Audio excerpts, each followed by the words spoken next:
Here I am going to clean my carpet using the Bissell Turboclean DualPro Pet. I've got a few stains here in the high traffic area that I would really like to work on. I've got my machine ready to go with hot water, and I am using this Bissell cleaner. It's their pet stain and odor antibacterial one. The first thing that I am going to do is use the hose assembly with the tough stain tool to treat the stains. I spray the area and work that cleaning solution into the carpet by scrubbing it with the bristles on the tough stain tool.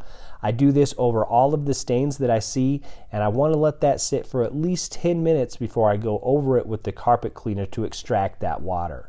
This is going to allow that solution to work on the stain and break it down so that when I do extract it, it's going to pull up that dirt and debris better. After that solution has had time to work the stain, I go over it with the carpet cleaner. I go over it first with the wet run. That's where you pull the trigger and spray that water onto the carpet while you run the machine back and forth.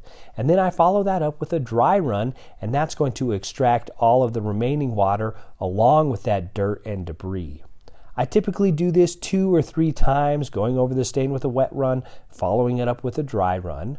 After that, it needs time to dry. I try to avoid stepping on the carpet for the next 24 hours if possible.